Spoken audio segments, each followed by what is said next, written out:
Well, we've reported a lot over the years about the opioid epidemic, broadcasting record-setting overdose deaths, informing the public of treatment options, and efforts by law enforcement to intervene in a number of ways.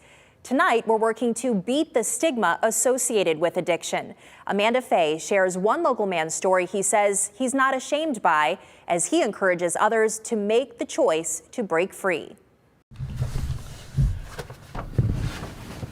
Ryan Lundquist starts his day the same way. First, he makes his bed.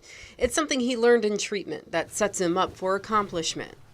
Before we begin, we ask God to direct our thinking, especially asking that it be divorced from self-pity, dishonest, or self-seeking motives. Then he recites this reading to begin his day in the right frame of mind. Just think about the 24 hours ahead. Ryan will tell you he had a pretty normal childhood. Nothing traumatic would trigger some of the decisions that led to addiction. Married parents, 2 brothers, I pretty much had everything I needed.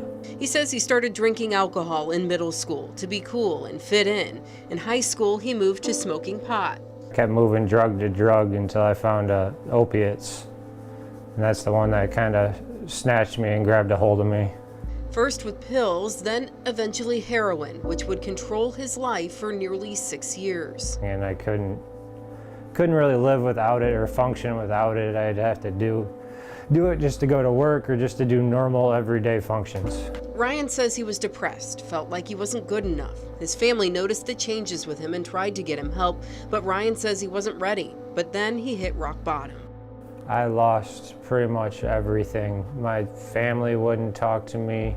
I lost numerous jobs, and then I lost my job at the time. I was about to be living in my car. But luckily, some friends took him in, as long as he agreed to get help. So he did. He joined a support group, which he's still involved with today. He works through a 12-step program and surrounds himself with good people.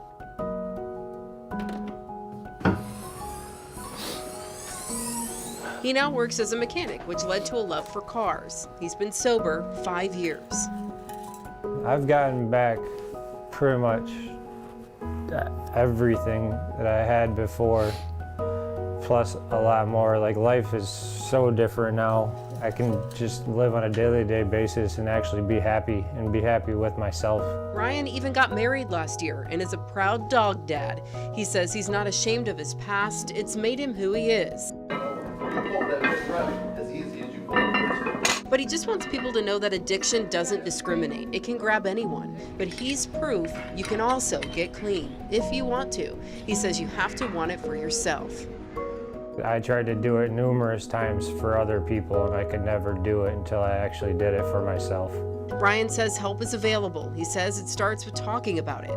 So find a support group to lean on. Amanda Fay, WTOL 11. What a change, man, and hopefully that story does inspire someone tonight, so please share it. Also, if you or someone you love are struggling with addiction, help is available. We have that information for you in this story on our website. Jeff?